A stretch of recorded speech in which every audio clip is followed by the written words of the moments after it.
I'd like to welcome you all here this evening. Good evening on behalf of both the Minnesota Landmarks, the programming agency for the Landmark Center, and yes, Ramsey County, the owner and sponsor of this great building. And I'm pleased to welcome you here for the Fall History Play, actually the first night of it, entitled Little Rock 1942, which I'll touch on in just a moment. And you're wondering what's this old fellow doing standing up here. I'm a federal judge. I've been a federal judge and chambered here in St. Paul at the federal courthouse. This used to be the federal courthouse, but the one that's been there since the early 60s at Robert and Kellogg. I've been a federal judge there since 1998. And maybe more importantly, I serve on the Landmark, it's my privilege to serve on the Landmark Board of Directors. Support for tonight's play, as some of you may know, has been provided by the many generous supporters of Minnesota Landmarks who provide grants, sponsorships, and donations to our community and building efforts. And as some of you may know, you can support free and low-cost community programs, which we have here at Landmark Center, by making a donation or attending our upcoming Once Upon a Gala, and this year they're focusing on the area of in Rio de Janeiro. It's going to be a fun evening of fundraising activities on Friday, November 8th. Information about those donations and the gala are available on the registration table, and please take a look at that if you haven't. I'd also like to thank, frankly, Jim Lundy and Terry Newby, the co-playwrights of this year's production, which you are truly going to enjoy. The play is based on court documents and newspaper accounts that covered the trial and the appeal that happened in this building when it was the federal courthouse, as well as independent research by the playwrights. Please note that this is a dramatization and artistic liberties were taken in recreating the events you'll see tonight. After the show, if you're not aware of this, you'll also have a chance to meet the cast if you'd like at the cast reception following the performance. It's taking place just right here in the Landmark Gallery, down the hall, near the elevators on the floor.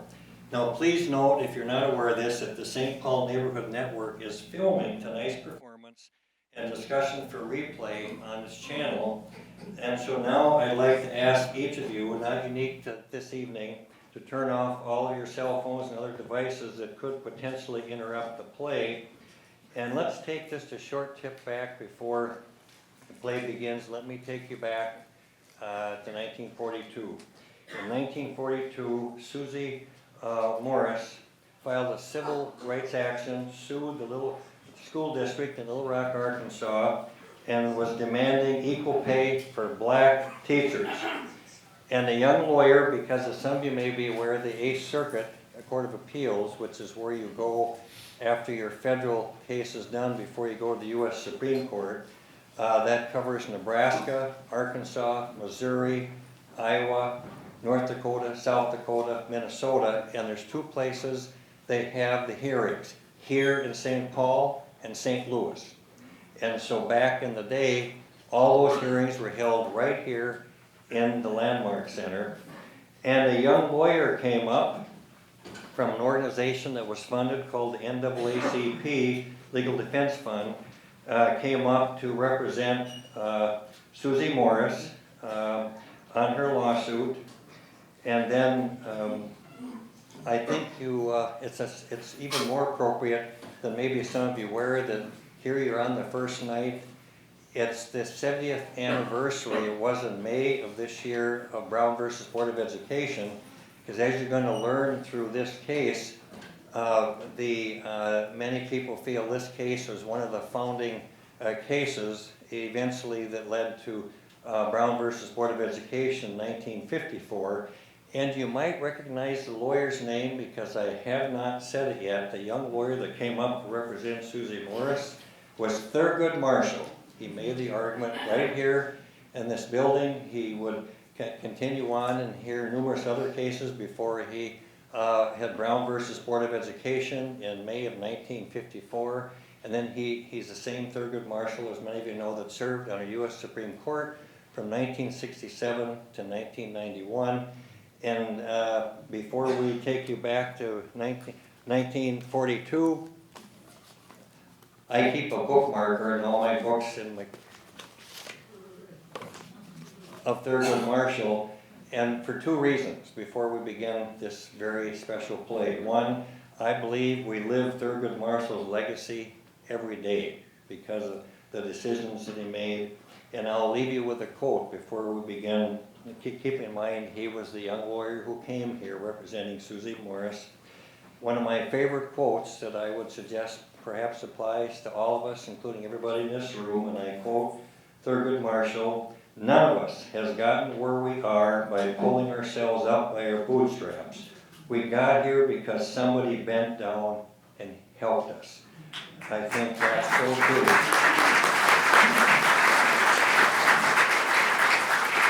So with that, please come back with me and let's go back to 1942. And thanks for attending and enjoy.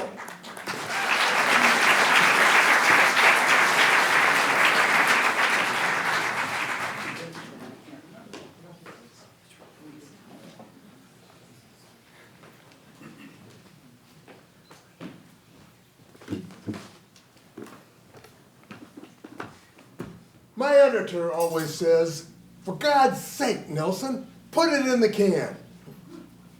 Okay, Nelson, let's see what you got. St. Paul Recorder, dateline May 7th, 1945. Courtroom 4 in the Federal Building is to be the scene of a dramatic legal battle against discrimination when 3 judges hear arguments in the Little Rock, Arkansas teachers' case for equalization of salaries in the United States 8th Circuit Court of Appeals. Man, that lead is in the can.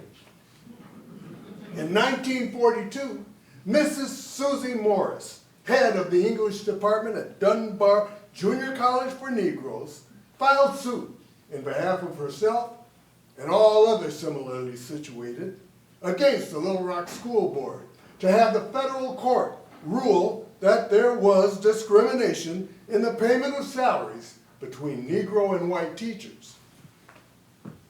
News side, Rondo beat, I wrote some big ones, even a murder on the Hill in 37. Then, in 1942, the paper sent me down to Little Rock, Arkansas to cover a Mrs. Susie Morris and her lawsuit. That's right. A Southern Negro teacher suing for equal pay. What in the Sam Hill? Excuse my French. I'm a newsman. I'm a reverend too. But I'll be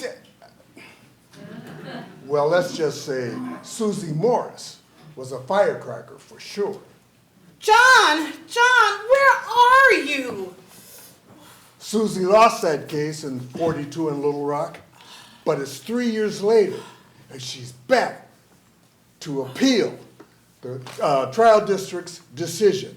And this time, she's right here in St. Paul. My beat. If you want to understand it, go back to Little Rock in early 1941. Go all the way back to John and Susie's kitchen table to see where it all began. John! Coming, babe. Feeding the furnace is one way to stay warm. Woo!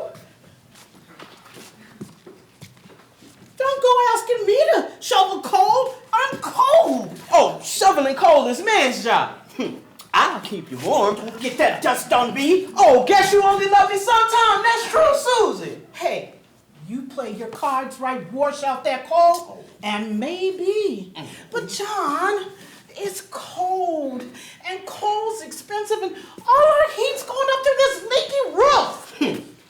Leaky roof feeling kind of good to me now. Oh, you need to cool off. Never gonna happen. Oh, John, look at these bills. Oh, my.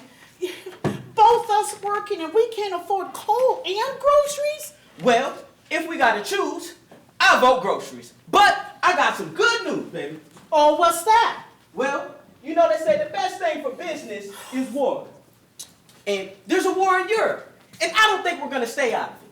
But word on the street is the plant is getting a big government contract. You know, bullets, primers, anything to stay ready. Just in case. Anyhow, Foreman thinks we're all getting raises, and so too. Foreman decides you getting a raise? Well, no, boss man. Oh, boss man wrote down you getting a raise. Not yet. There's talk. Foreman don't say you getting a raise, no raise. Boss man don't write down you getting a raise, no raise. I see your point. I'm so glad I married a smart one. Hey, come on. I'm your husband, not them high school kids. They're not high schoolers. I have essays to grade. Well, junior college then. But you're working so hard. And again, how much are they paying you? Oh, $47 a month and $500 and something a year. That's what I thought. Man, you deserve more for your time. Plus, working nights, grading papers, all your little red pencils down to little bitty stubs. You deserve a raise too, babe. I don't know.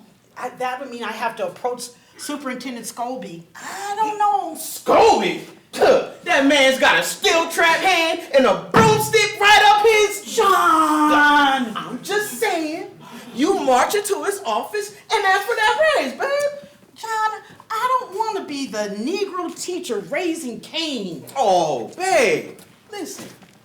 You get a raise, I get my raise. We can get a brand new roof. And groceries too? And groceries too.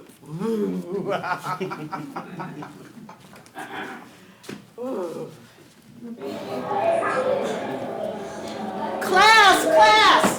Order, please! Good morning. I'm Mrs. Morris, the English department head here at Dunbar Junior College. The finest junior college, not only in Little Rock, but in all of Arkansas. And you will all uphold that reputation. By the end of this semester, you will be fully conversant in important texts in English literature. Your first assignment is to read Shakespeare's Othello. You will read and decide for yourselves if the Blackmore Othello was betrayed by Iago because of race, simple jealousy, or the combination of the two.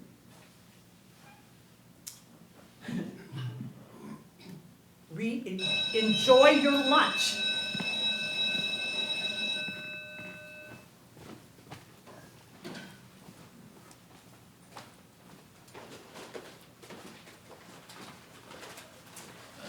Forgot my lunch.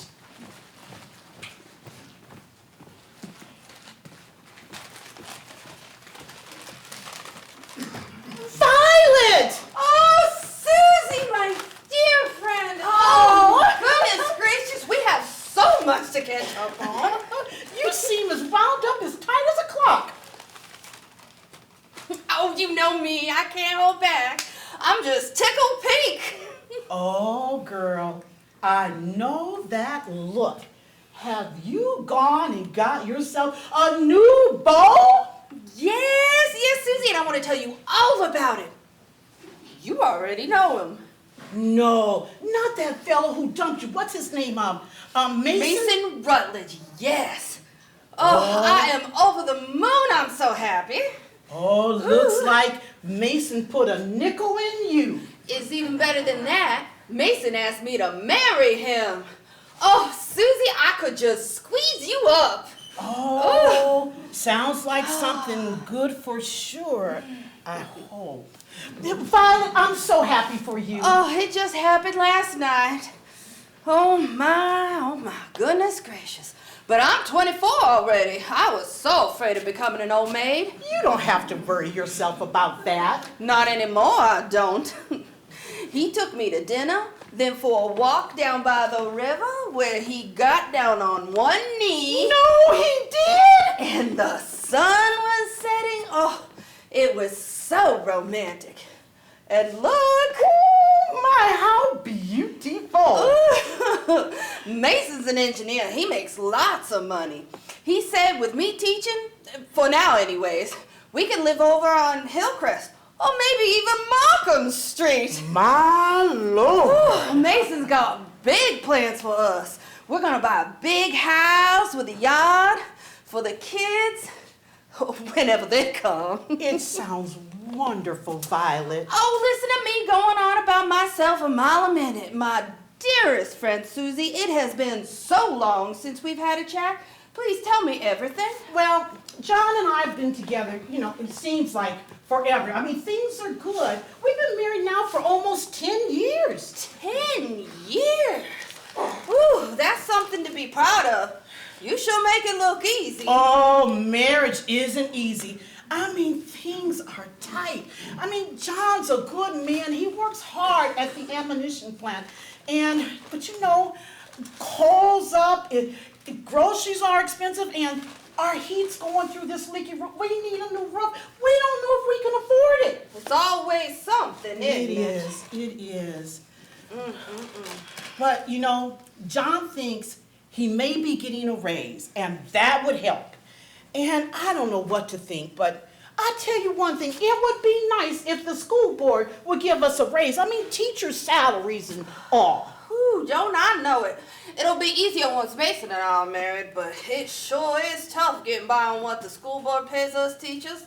Just a piddly $850. $850? Susie, let us not forget, we are teachers dedicated on the front lines. We teach writing and poetry and literature, the things that make young people into proper ladies and gentlemen, and to expect us to survive on just $850 a year, I do declare.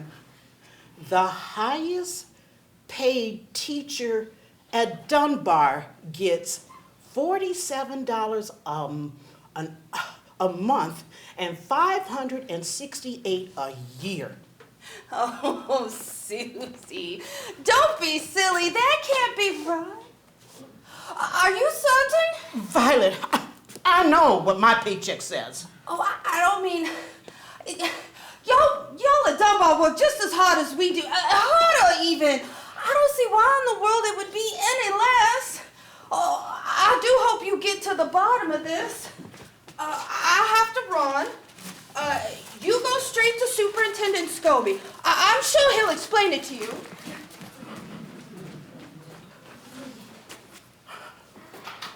Supper time, let's eat. Have a seat. John, I do love your cooking. Well, look out, baby, because I ain't done cooking. It's been a long day, but you got this spread out so nice. How did I win the prize? A husband who's willing to cook sometimes.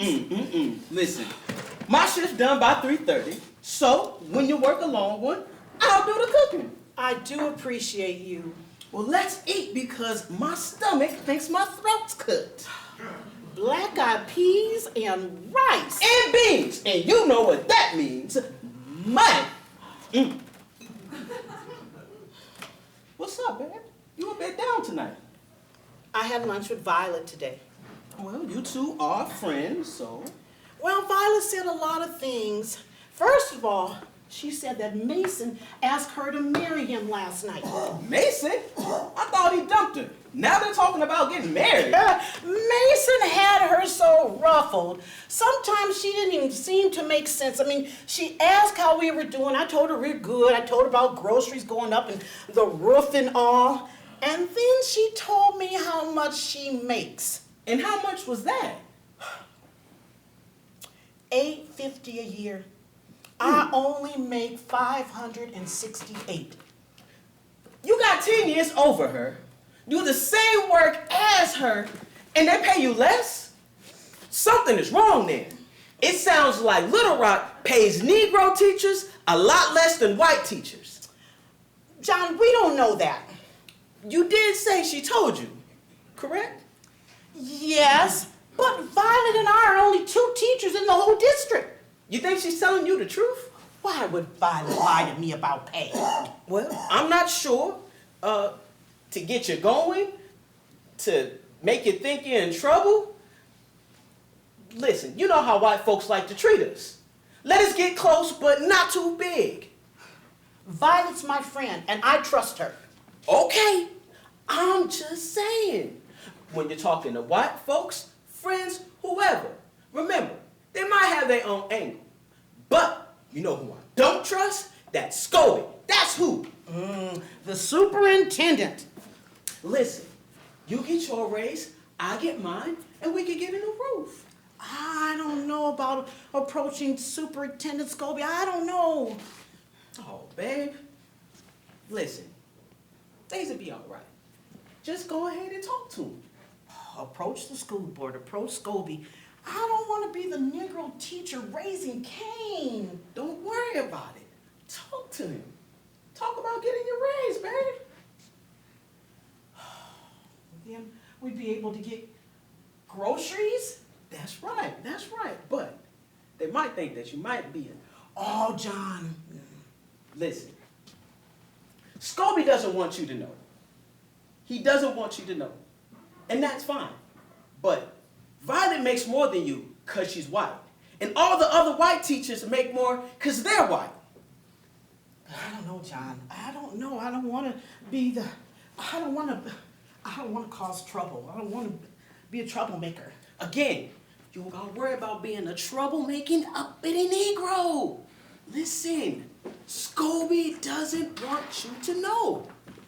Violet makes more because she's white. And all the others make more because they're white too, babe. Think about it.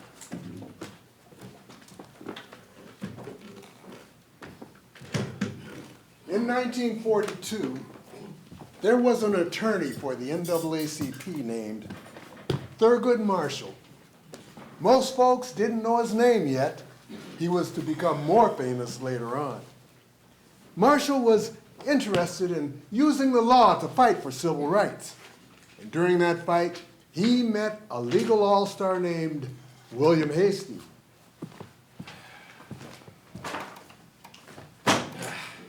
Hey, never forget, Bill, we play the long game. We're looking to take laws off the books that prevent people by their own selection deciding who they will associate with. Admirable idealism, Thurgood, and believe me, I'm behind you 100%, 1,000%, but you're using the courts.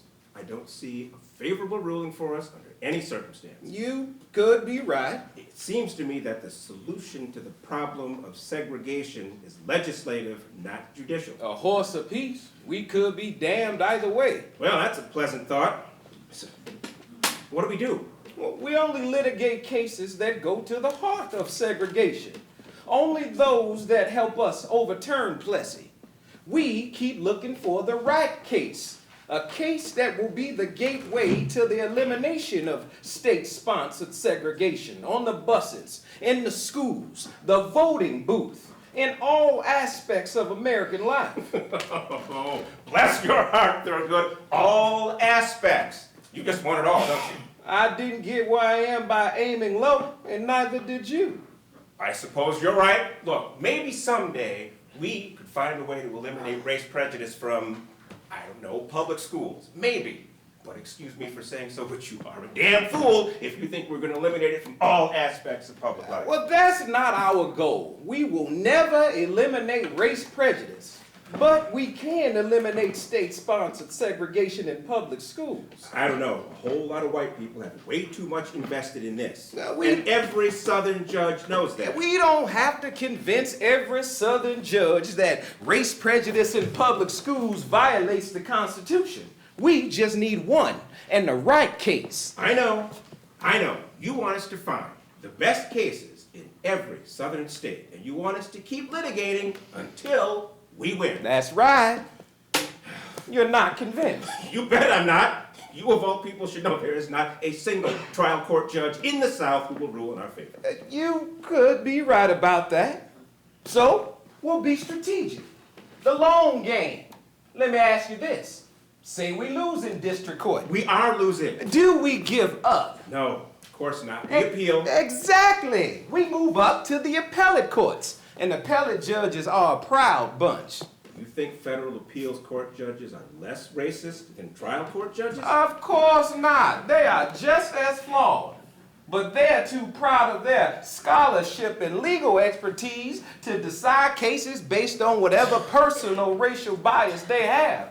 They have more to lose. Ah, Thurgood, you have faith in appellate judges. I'm afraid my faith is not as strong. I'll never forget the law is on our side. Equal protection means just what it says. You are right about that. Even a racist judge can't rewrite the Constitution. It reminds me of a joke. Bill, do you know the difference between God and a federal appeals court judge? I can't say that I do. Enlighten me, Thurgood. What is the difference between God and a federal appeals court judge? Well, God doesn't think he's a federal appeals court judge. And if we play our cards right, somewhere out there is a case we can take to the Supreme Court. And then we will find out if there are any Supreme Court justices willing to rule that public school segregation does not violate the Equal Protection Clause. It is a brilliant strategy, but it's going to take years, decades. We've already waited so long since emancipation, since the 14th. And don't forget, we waited 244 years before that. We'll wait a little more until we find the perfect case. Clear discrimination, smoking gun evidence of an equal protection We're going to violation. need a plaintiff who's not Racial afraid to fight. discrimination in housing or in teacher salary, for example. Teachers! Ah! Thurgood! Now you're hoping for a miracle. Look, even if we find pay disparity, no teacher on earth wants to sue a school district. And besides, Negro teachers mostly don't care about the integration and pay disparity. They mostly care about holding on to their job. Some money is better than no money. You're right, of course. But all we need is one case, the right case. Unequal pay between Negro and white teachers violates the Equal Protection Clause. Do you think any trial judge in the South or appellate judge, hell, any judge anywhere is going to ignore separate but equal, ignore Plessy? I don't see that happening in my lifetime. We don't challenge Plessy or separate but equal, at least not now. For now, we have to accept racial segregation in public schools. But we do demand the equal part of separate but equal. How? We demand equal facilities and equal expenditures in every respect. Textbooks, teachers, school buildings, athletic facilities. Hell, we even demand an equal number of pencils in each school. And most importantly, equal pay between Negro and white teachers. So we don't challenge the separate. But we insist on the equal for everything. Do you honestly think any Southern school district will pay Negro teachers the same as white teachers? That there's any Southern school district that will spend as much money on Negro students as they do on white students? Now you're finally starting to get it! Southern schools will never satisfy the equal part of separate but equal. Never. Spending, buildings, per pupil expenditures, teacher salaries. None of those things will ever be equal between Negro and white schools. That is how we overturn Plessy. Because separate but equal will never be equal. Never. And if I am right, 20 years from now, state-sponsored segregation will be a distant memory. People then will view it the same way they view slavery today, a relic. All we need is the right case. What we have to do is prove that the equal is impossible in the South. That is how we kill separate but equal. Thurgood? I hope you're right. Oh, I hope you're right. I fear you may be wrong, but I hope you're right. All we need is the right facts and the right plaintiff. Keep looking. We just need the right case. All right, let's get back to work.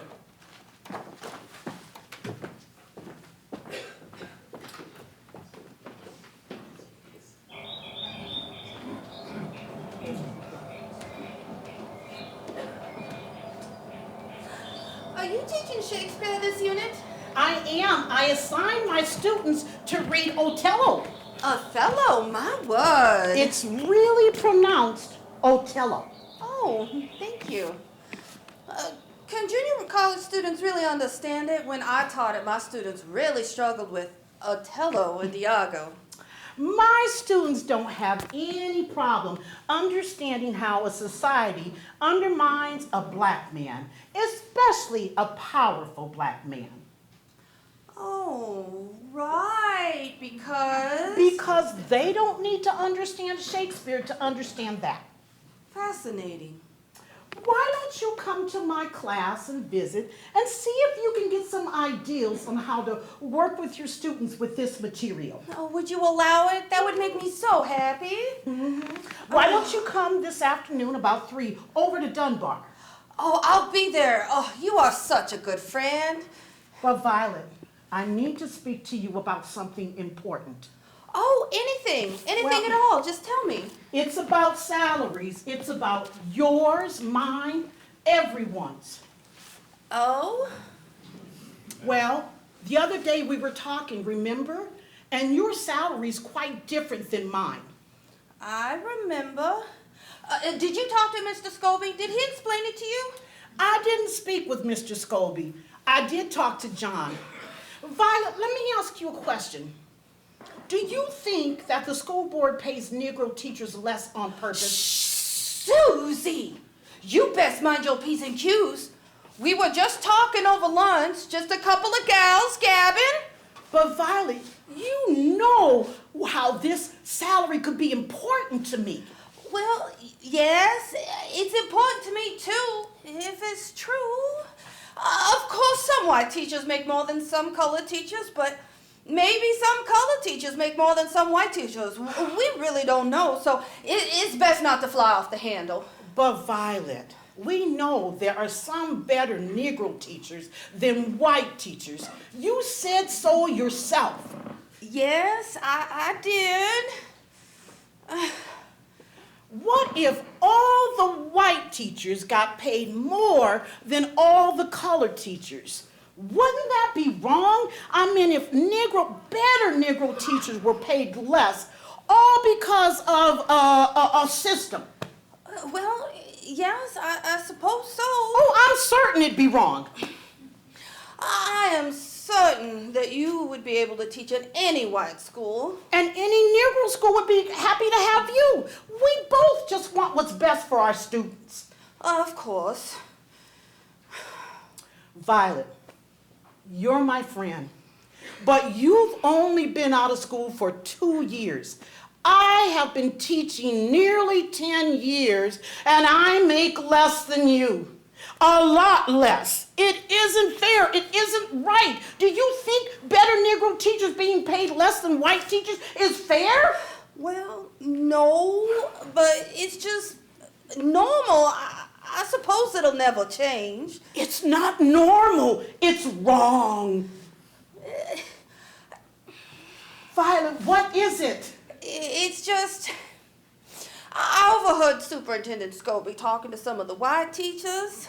He was telling them that he was almost done with the salary schedule, but he needed to finish the Negro schedule first. Did he say why? Mr. Scobie said it was to make sure that the white teachers were paid more. So there is a system. Oh, that schedule has to be written down somewhere. I have to talk to Mr. Scobie. Oh, but there's no evidence. But Violet, if you say you overheard him talking about the pay schedule, Tell Mr. Scobie? Oh, Susie, I would do anything for you, but if I do that, we would both lose our jobs. You're probably right. You're probably right, we would. But that schedule's written in his office. If you could just get in there, look around, maybe get a glimpse. Does a written schedule even exist? I don't know. All right.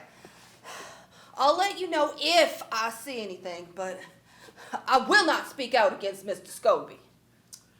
Thank you, Violet. I appreciate it. I must get to class. Otello awaits. I'll be there. Okay. Class, you may recall that my lesson plans require us to read Otello.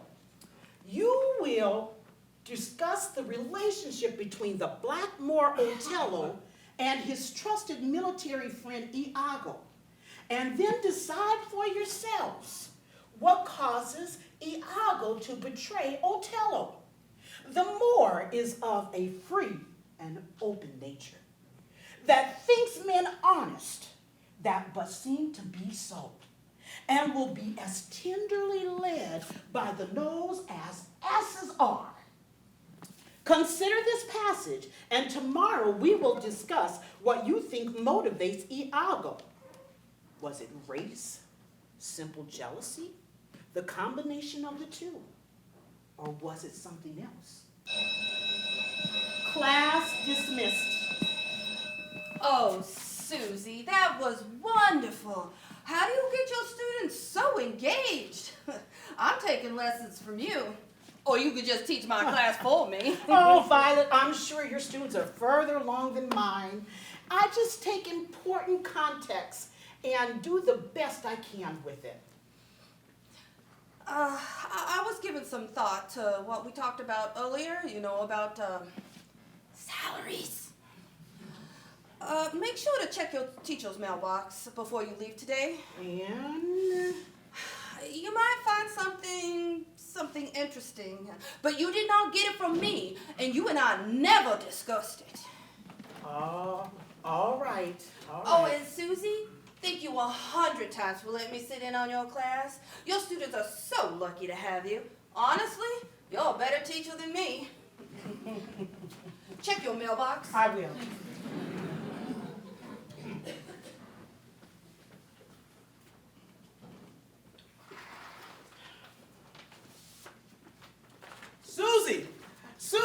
Susie, I got good news. You'll never guess. John, I gotta talk to you about something. Oh, babe, I got a raise. See, look. 50 cents more a week. Oh my goodness, that's $1 a paycheck, that's 26 paychecks, that's $26 more a year. Oh babe, that's wonderful. I knew it. I knew I'd get my raise. I got something in my box today. I think it's important. What is it? Where is it from? Well, Violet told me to check my mailbox. Holy mackerel. Here's a list of names, addresses, how much they pay each Negro teacher, all the way down. And here's you, Susie Morris. Yep, that's my salary, $568 down to the dollar. Whoever put this together knew you. Had to be Scobie. Nobody else knows this. Well, babe, what you gonna do? I'm gonna talk to Mr. Scobie, see if he can explain. Oh, babe, I don't know. You could lose your job. Things are different now. With me getting my raise, we're in a good spot. Let's not mess things up. You make good enough money teaching at Dunbar. Maybe not rock the boat. Things stay the same because nobody's willing to rock the boat. What if the boat is sinking? What if the boat need to be fixed? Somebody ought to rock the boat. Then everyone gets saved. John, you know this. Every teacher in the district knows this. Negro and white. It's not right. It's not fair. I just can't let this go. We can let it go on as long as you have a job, baby. We don't have a problem. I have a problem. Don't you show that paper to Scobie. You hear me? It won't end well for us. That woman got a mind of her own. Now, Susie, first of all, Mr. Scobie, sir, please call me Mrs. Morris. I have never seen this, whatever it is. How did you get it? I thought you might know. Whoever made this knows the addresses, names, and salaries of every Negro teacher in the district. Why, Susie, you're right. You're absolutely right. I can see right here. Furthermore, it shows that the district is underpaying Negro teachers across the board. Sir, I would like an explanation for this. Mrs. Morris, I don't rightly know what this is, and I don't know who gave it to you. Why, the whole thing, it just don't hold water. For all I know, you typed this up yourself and put it in your own mailbox. Did you do that? I certainly did not. Look, Susie, you're a fine teacher by any standard, colored or white, but how am I to know what the schedule is, who made it, and how you got it? It was in my mailbox yesterday. Even if we pay colored teachers less than white teachers, and I'm not saying we do, well, so what? Everybody knows that colored teachers don't need as much money as white teachers. Excuse me? What? Come, Susie, you know what I mean. We all know that colored people don't need as much money as white people to live. You know, living in cheaper homes, eating cheaper food, wearing cheaper clothes.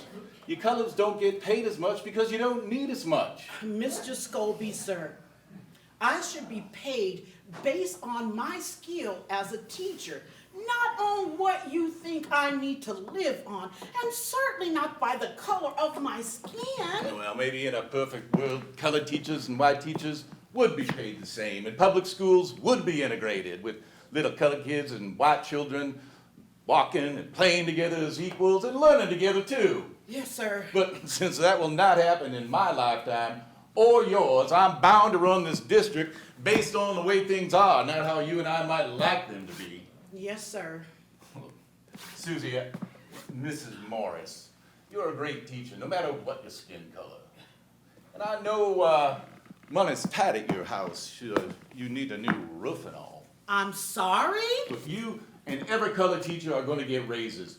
Big raises. You've got my solemn word on Oh, that. well, I'm happy to hear that, Mr.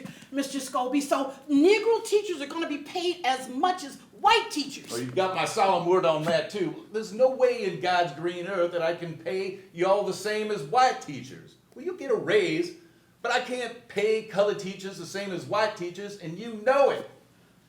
But I expect a raise should help with that new roof. You know, a little gratitude right now would look mighty good, Mrs. Morris. Well, by the way, I heard that you're teaching your students Shakespeare, Othello. My goodness. Well, and tell me, are they actually learning it? Othello's a mighty difficult subject even for the smartest white students. It's pronounced O. My students do fine with the material. Oh, I'm sure they do, with a teacher like you leading them. By the way, I plan to visit your classroom next week. I hear from other teachers how well your students are doing, and I wonder if others would benefit by learning your technique. I'm sure y'all don't mind, do you? No, sir. I'd be happy to share what I know with other teachers. Well, that's just fine then. You have consistently been one of our best teachers. The Dunbar colored students are lucky to have you. I'll see you next week, Susie. Mrs. Morris, sir.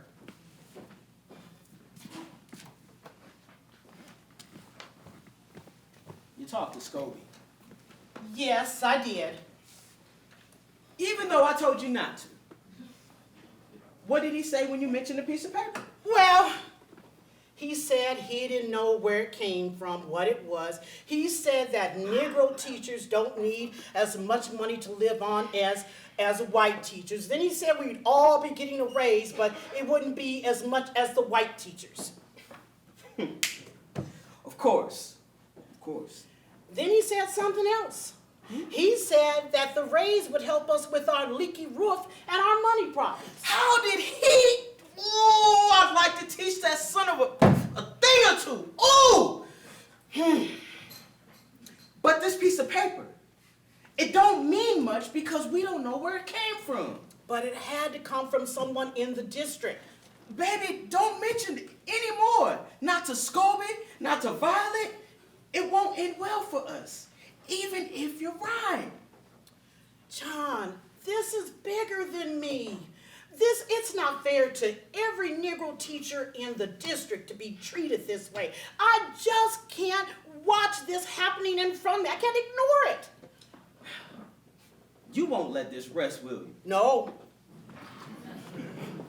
Well, babe, what do you have in mind to do next? I already did. Hey, Bill, what do you make of this? What is it? It's from a Mrs. Susie Morris, head of the English department at Dunbar Junior College in Little Rock, Arkansas. What does it say? It says here, Dear Dr. Marshall, I am Mrs. Susie Morris, a Negro teacher in the Little Rock, Arkansas district. I teach at Dunbar Junior College, which I believe is the finest Negro junior college in all of Arkansas.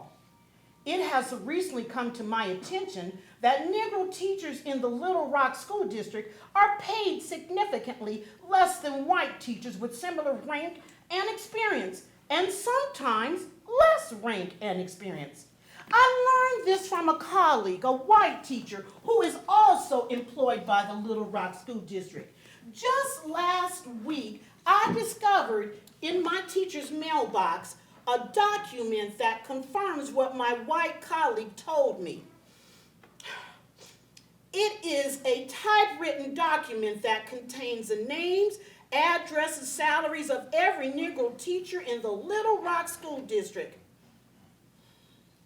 I know not where this document comes from, and I cannot say for certain who put it in my mailbox, although I strongly suspect it was my white colleague. I enclosed the document for your review in the hope that it might be helpful. I would be much obliged if you and your colleagues would consider this information and determine if this evidence supports some kind of legal case. Sincerely, Mrs. Susie Morris, Little Rock, Arkansas.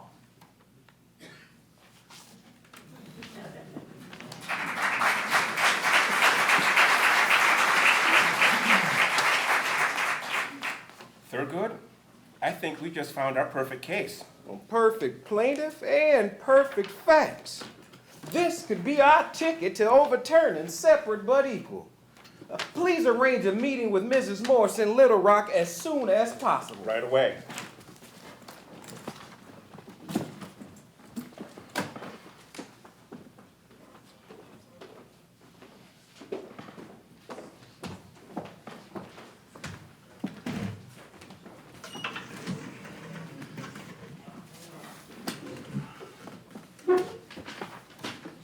So in the school district, I knew something was up. Miss Violet, when did you hear about this? Just now from you. What does the lawsuit say? Well, you're a teacher, damn it. You can read, can't you? She claims that we pay color teachers less than white teachers. Pardon me, sir, but isn't that true? Well, of course it's true. But there isn't a school district in Arkansas that pays color teachers and white teachers the same. It simply is not done. What we do is what every school district does. Yes, sir. But I'm curious about one thing. Just how do you suppose Susie found out? Well, I'm sure I don't know. I seem to remember that you and Susie are close friends. Isn't that right? Well, yes. We've been friends for quite a while now. Perhaps I may have casually mentioned how much I make, and she said that she made less, and I said there was a perfectly good explanation for that. But that's all I said. Oh, I'm not in trouble, am I? Oh, don't you worry your pretty little face. Well, I'm not angry at you, Miss Violet. Now, you believe me, don't you? I think so. I expect two good friends to talk about anything at all, including their salaries. But here's the thing. Susie showed me a typewritten schedule with the name, address, and salary of every Negro teacher in the district. Oh, my goodness. Nobody who works for me can figure out how Susie Morris came up with that piece of paper. So, Miss Violet, you and Susie being such good friends and all, I have to ask, do you know anything about that? No, sir. You know nothing about it at all? No, sir. Well, of course not! Because anybody passing their pay schedule gets fired immediately. I will find out who did it, and I will deal with them personally. Believe me! But I'm not worried about that right now. No. First thing, the very first thing is to deal with his lawsuit. Miss Violet, my question is, do you think colored teachers should be paid the same as white teachers? You're asking me? Miss Violet, as your school superintendent, I require your cooperation in this professional matter. I repeat, do you think colored teachers should be paid the same as white teachers? Well, teachers should be paid based on talent, not race. Isn't that right, Mr. Scobie, sir? Oh, very good. I happen to agree with you, Miss Violet. Maybe someday colored teachers in Arkansas will be paid the same as white teachers. You can only hope for that. Yes, sir. It'd make my job a lot easier, that's for sure. Wouldn't have to deal with these damn schedules. Yes, sir. But here's the problem.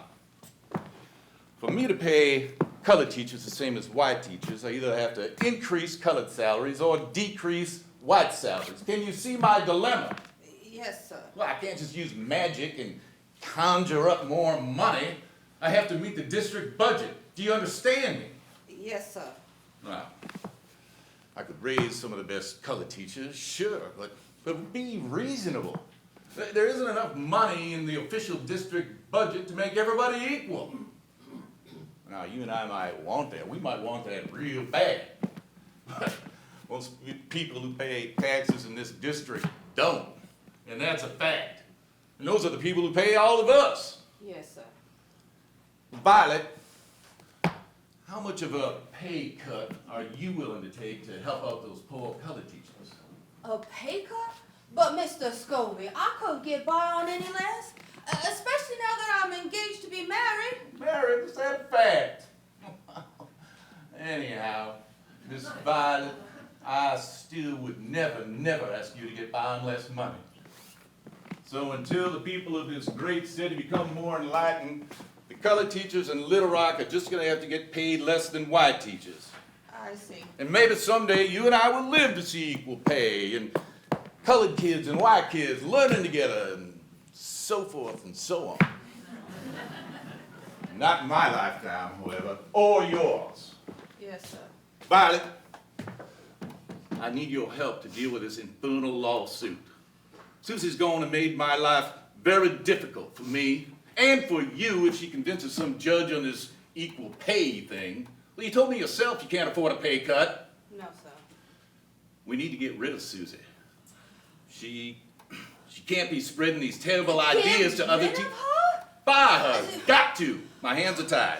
Oh, but Susie's a wonderful teacher. She was a wonderful teacher. If I tell the school board that I saw her students struggle, that's grounds for termination. Well, even better if another teacher sees her students struggle. Now, as I recall, you attended one of Susie's classes. Susie's students understand Othello much better than mine ever do. No, Violet, they don't. I'm going to tell the school board that I saw Susie teach and her methods do not meet our standards. You're going to write a letter saying the same thing. You saw her teach, her students were struggling, and she was incompetent. With enough signatures, that's all the evidence we need to terminate her for cause. But Susie is my friend. Miss Violet, you won't actually put your name on the letter. You'll just explain that you saw her students struggling, she'll never know it was you who wrote it. You'd be doing the district a favor. But Mr. Scobie, sir, that is a lie. You are asking me to betray her. Fine! You have a choice. Miss Violet, you either write that letter or you help me find out who gave Susie that schedule. Whoever did gets fired immediately. There. Don't you cry, Miss Violet. I can't abide a pretty young thing in tears. Well, look, with Susie gone, it won't matter how she got the schedule. Think it over. At any rate, it sure would be a shame for someone to lose her job over passing out confidential pay information. I reckon that she'd never teach again. Pretty young thing. That'd be just too bad now, wouldn't it? I'm sorry. It's all wet. Ah, you keep it, my dear Miss Violet. Good day.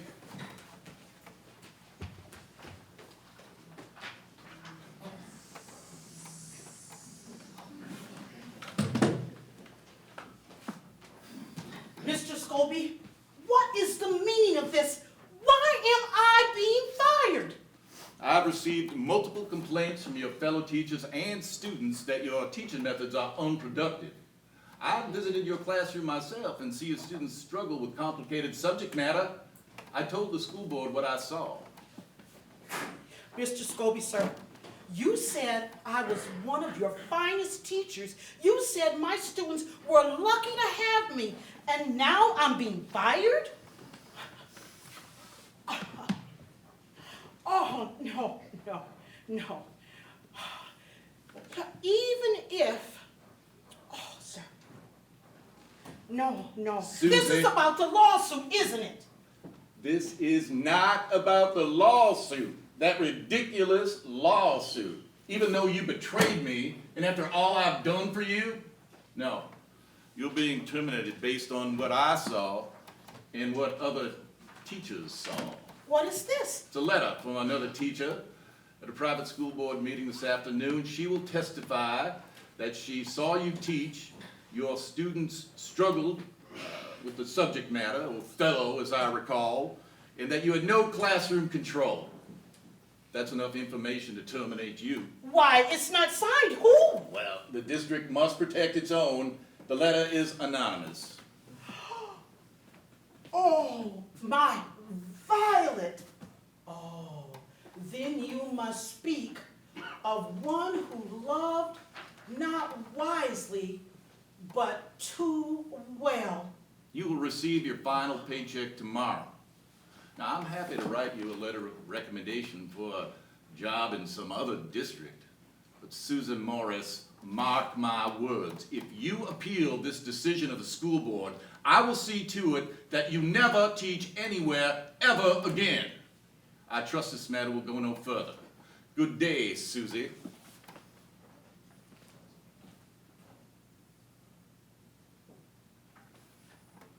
Mr. Scobie, sir, I love my job. I love working here at Dunbar Junior College. I love my students. Nothing gives me more joy than working with them. Even if I am underpaid because of the color of my skin and nothing more.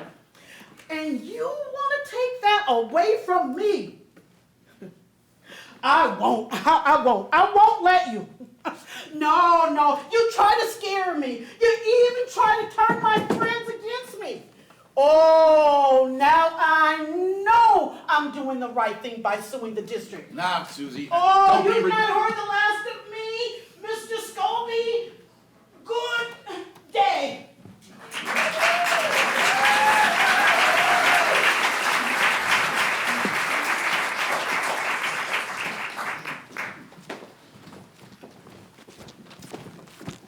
Like I said, that Susie Marshall is a firecracker. she has what I would call, what's the word? Resilience. Instead of giving up, she went and got Thurgood Marshall and William Hasty, two of the best, plus a few others worth writing about. They all went down to the Little Rock School District, the court, to sue the school district for equal pay. And they lost. And true to Marshall's plan, they appealed to the 8th Circuit, which this year sits right here in St. Paul, courtroom 4. And that, ladies and gentlemen, is where Thurgood Marshall and his team are putting their long game into action, and thus the plan to overturn Plessy v. Ferguson and the doctrine of separate but equal. Marshall is betting everything that the 8th Circuit Court of Appeals is more enlightened, more true to the law of the land than a district court in Little Rock, Arkansas. And so, today, May 7th, 1945, Marshall and his team are preparing to make their arguments to the 3-judge panel of the 8th Circuit.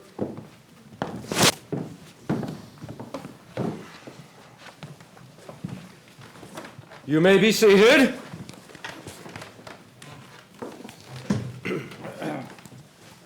May it please the court.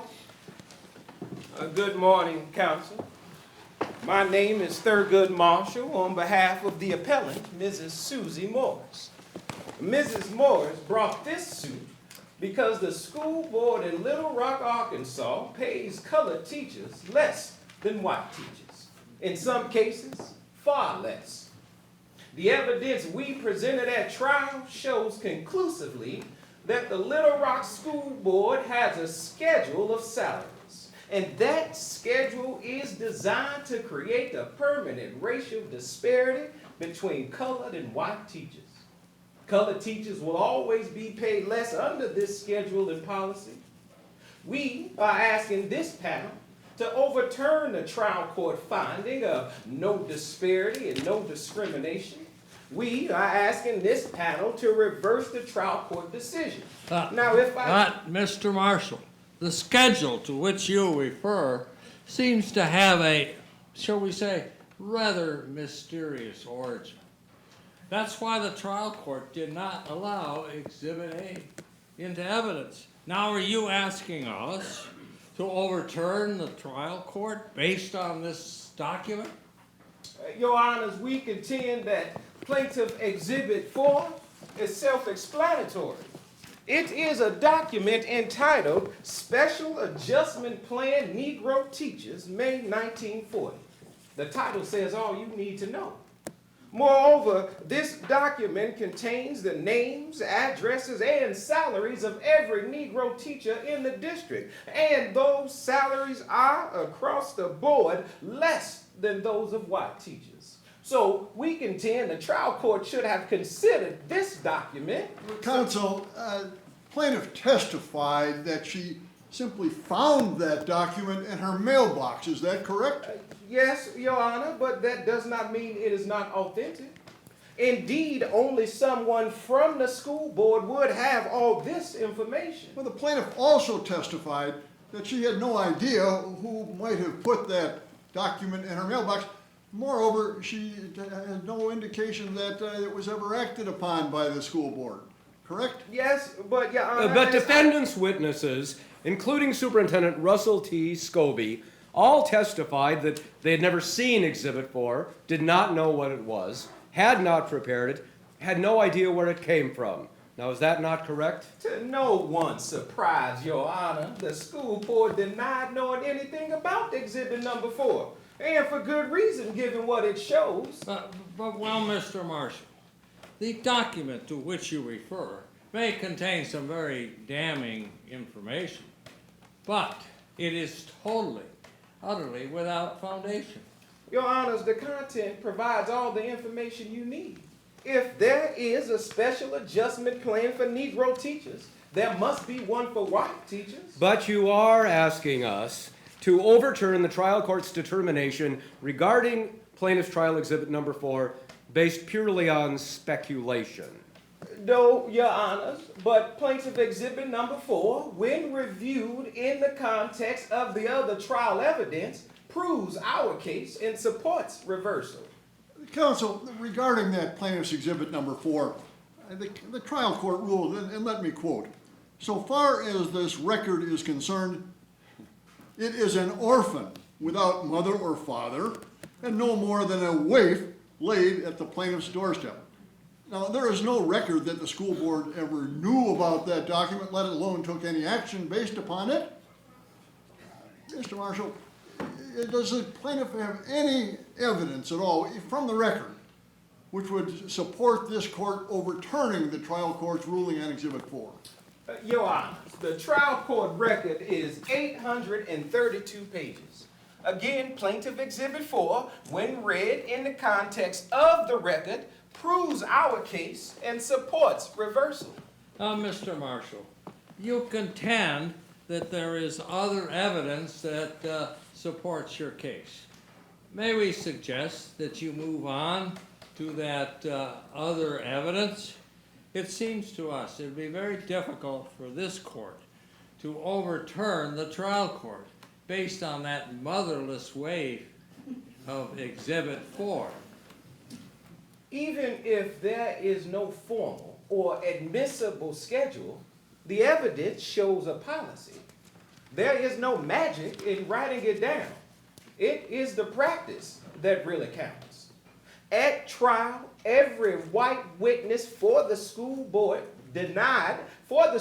defendant testified that Negro teachers should receive less than white teachers. Everyone.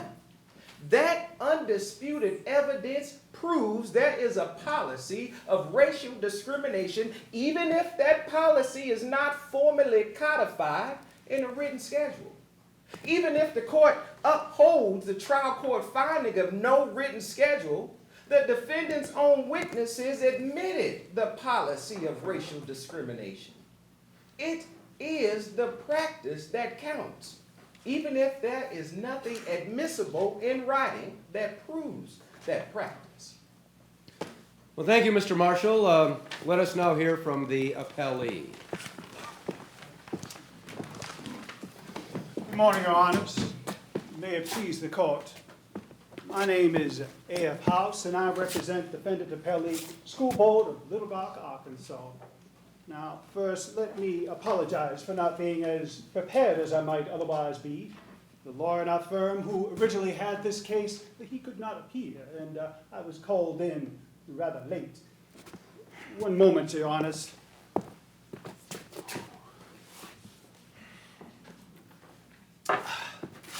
First, Your Honors, the trial court properly discredited Plaintiff's Exhibit 4, this so-called schedule of Negro teachers' salaries. And if that is inadmissible to prove pay disparity, why, we need go any further. Well, Mr. House, though, I really think we have heard enough about Plaintiff's Trial Exhibit number 4. So let us assume that this court affirms the trial court's determination, discrediting the Special Adjustment Plan Negro Teachers, May 1940. Even without Exhibit 4, there was some testimony at trial that hurt your client's case. Every white witness for the defense at trial testified that Negro teachers should be paid less than white teachers. Is that not correct? Why, yes, but that was never in writing. There is no official schedule. Counsel, we don't need an official schedule if all of the defense witnesses testified under oath that all Negro teachers should be paid less than all white teachers. I must say I agree with Mr. Marshall. Putting this in writing is not magic. It is the practice that counts. Yes, but, pardon me, Your Honors. It's rather dry in here. There are other factors to consider. First, defendant school district admits that there is a pay disparity between some Negro teachers and some white teachers. But the very fact of that existence of said pay disparity is not based on race. In fact, there could be many other factors that would explain the pay disparity other than race. Mr. House, the evidence at trial showed that Mr. Larson, the principal of the white junior college, received an annual salary of $3,700, while Dr. Lewis, the principal of the Negro college, received an annual salary of only $2,700. Now, tell us, how do you explain that disparity? Well, that disparity is not based on race. It is based on educational differences. Whoa, whoa, whoa, whoa. Mr. Larson and Dr. Lewis both earned Master of Arts degrees from the University of Chicago. Mr. Larson has that master's degree, but Dr. Lewis also has a doctorate. Would you please explain how someone with a doctorate is paid less with someone who only has the master's? Again, there are many factors that could explain that disparity. But one of those factors could not be education, counsel, not if the Negro principal with a doctorate degree is paid less money than the white principal with a master's degree when they both received their degrees from the same institution. Now, how, counsel, does the school board explain that disparity? Your Honors, we admit that education is not the sole basis for the disparity between the principals. Now, it is true, however, that there are twice as many students enrolled in the white school as in the Negro school. Now, counsel, the larger number of students in the white school as opposed in the Negro school could, on its face, appear to be a non-racial discrimination, but it may appear to us that it's a recently discovered explanation. But let's move on to the issue of the teachers. The evidence shows that the white teachers receive $3 per student union as a bonus, but the Negro teachers receive half of that, $1.50 per student unit for their service. Now, how do you explain that? On that point, Your Honors, we concede that our pay rating system is not perfect. Sometimes mistakes are made. However, after the trial, Superintendent Scobie, he reviewed all the teachers' salaries and admitted some adjustments need to be made. He is committed to making those adjustments. Oh, so the superintendent now realizes that some adjustments need to be made, and he is now going to make those adjustments. Would those adjustments just happen to be written down in trial exhibit number 4? Well, no, of course not. Again, there is no written schedule of Negro teacher salaries. And no one on the Little Rock School Board has ever seen schedule the Exhibit 4 that you speak of. No schedule means no racial discrimination. Counsel, that argument rewards those who are skillful at covering their tracks. Now, even without a schedule, there can still be a policy. I'd like you to tell me what possible non-discriminatory explanation there can be for every single Negro teacher being paid less money than every single white teacher.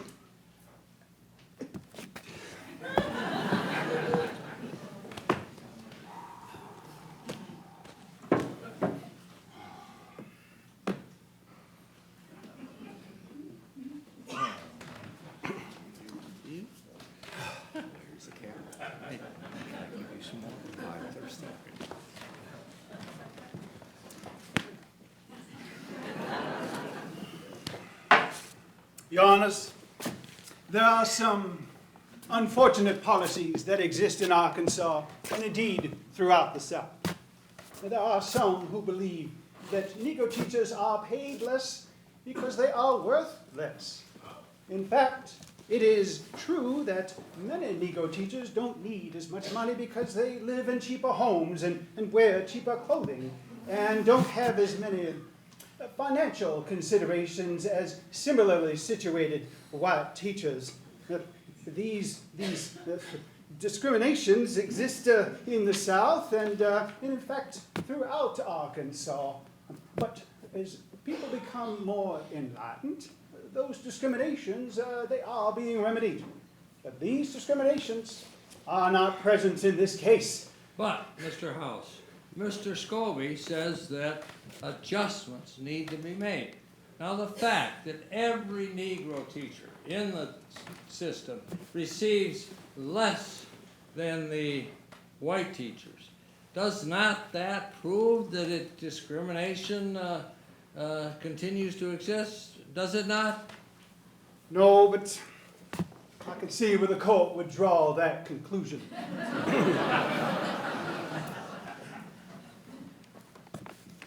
Mr. Marshall, any rebuttal? Yes, Your Honors, briefly. First, plaintiff Susie Morris was fired shortly after she filed suit. Prior to her termination, she had been rated excellent by her supervisor. After the suit, she was suddenly found to be very inefficient and fired. The very inefficient was apparently based on one unidentified teacher and Mr. Scobie observing her in class. Now, this may not prove paid discrimination, but the court should be aware of that fact. Second, it is undisputed that every white witness testified that Negro teachers should be paid less than white teachers. Every single one. And finally, the absence of a schedule does not disprove discrimination. Again, there is no magic in putting it down in writing. And it would be a very brave or foolish superintendent who would codify in writing a racist policy. It is the practice that really counts. And there is no dispute about the practice. The Little Rock School District pays Negro teachers less than white teachers. Schedule or no schedule, it is pay discrimination based on race. You heard Mr. House say it today. And every one of the school district's witnesses said it at trial. We are asking that this court overturn the trial court ruling of no unconstitutional discrimination and remand with instructions to grant a declaratory judgment and an injunction. Thank you. Thank you, counsel. We will take it under advisement. Yes.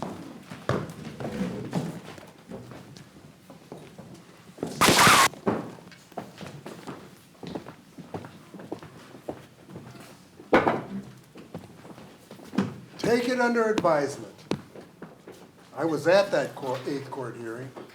I heard Thurgood Marshall answer the questions of the court and hammer home his case based on the school district's very own witnesses. Let me tell you, it's hard to beat that kind of evidence. And the school district attorney, Mr. House, well, I've never seen a man drink so much water in such a short time. He was as nervous as a long-tailed cat in a room full of rocking chairs. I don't blame him. No man with a conscience, not even a white Southern lawyer, can defend blatant discrimination.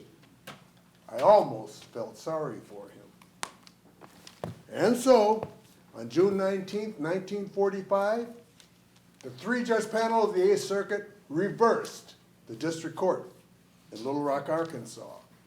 Judge Thomas wrote that the Little Rock, Arkansas School Board had been and were, at the time of the hearing, maintaining a policy, usage, and custom of discriminating against the colored teachers of the district in the matter of salary solely on account of color or race.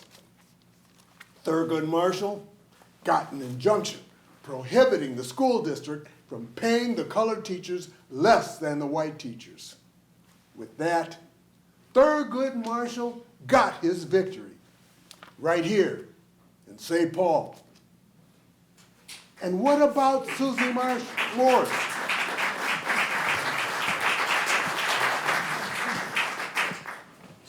John, look at me. What? John, please. Okay, babe. Okay, babe? That's all you have to say? Okay, babe. Sure, you won your case. Good for you. Good for Thurgood and all those lawyers. Good for them. But Susie, you ain't never getting no good teaching job again after pulling that. Things were good for us. We had it good. And now, I don't know. You used to teach Othello. Now you're mopping floors and cleaning toilets. The roof and everything is broken. And we're never gonna fix it. John, we can fix it. We can fix it. Oh, John, if I broke something, babe, I'm sorry. I'm sorry. But it must have needed breaking. And you know what? It was worth it. Was it? Because I don't know anymore. You listen. We can make it. You and me, we can make it. We can do this. We talked about it. We said we had to do what was right for other people. We have to stand up for them. All those other people. You help all those other people, but not yourself much. Or me. We have no roof. We barely got groceries. You lost your job. You lost your friend Violet. We may be losing the house.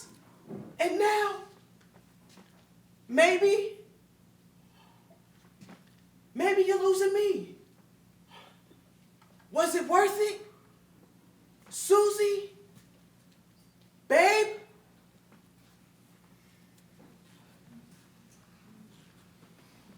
Yes, Susie Morris was resilient.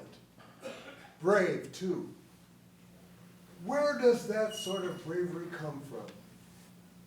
Perhaps once in a while, God's face shines on us. Perhaps there is a well deep within the human spirit that holds the seed, that grows the light, that grows to the light, to justice.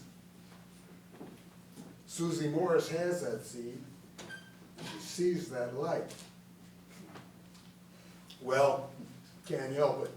Guess I got all flowery on you. I gotta watch that. I have to get going. Editor's hot. Deadline's in 25 minutes. I gotta get this in the can. But I just keep thinking, there's something else. Yes, Susie Morris had something else.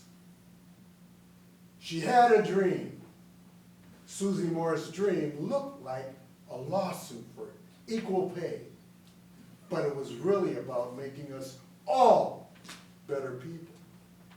What Susie Morris did helped make America, helped make the world a better place. We all know the names of Thurgood Marshall and William Hasty, but let us all remember Susie Morris and the door she kicked in. The lawsuit was filed and she got fired. She lost the job she loved so much.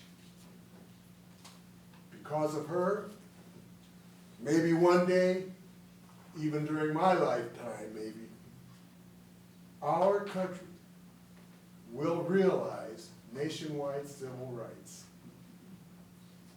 Well, still just 1945, but don't mention that to my editor. No, sir. I've got a job to do.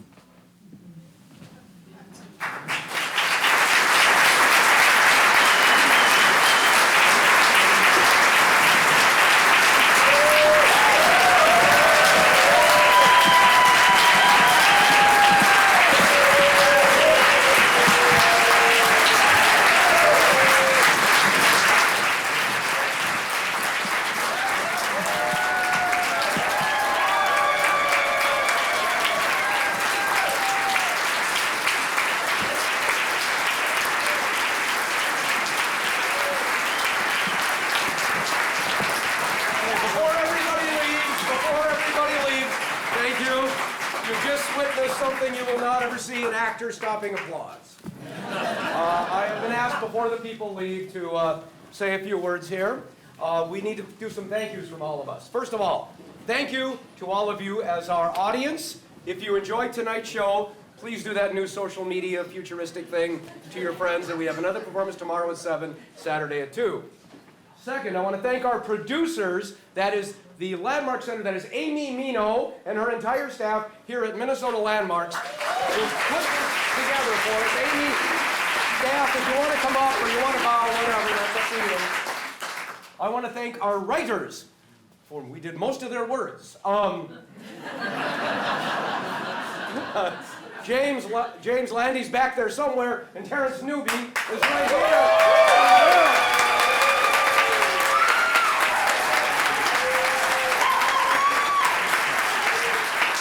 And half of the cast is lawyers and judges in real life.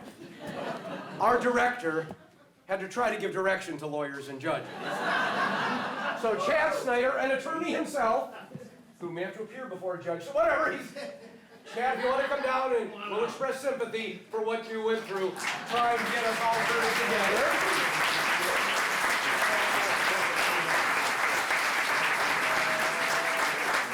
Chad, if you want to say anything you can. Most of their words, you think? Well,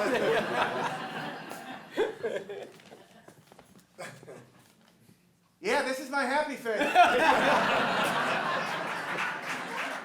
wait till you see what he does as a compliment during rehearsal. I'm not allowed to use that language here. Well, Reverend Nelson can. I know. All right. Thank you for sharing this story. Thanks to the playwright for bringing it to life. Thanks to all of you for bringing it here on this stage. This stuff matters. This stuff still matters. I dream of the day when this story is irrelevant. We ain't there yet.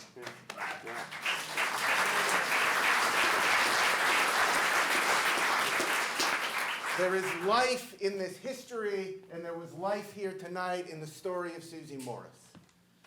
Remember those people who aren't in the books. Thank you for bringing them here. And thank you for carrying that story out. Thank you.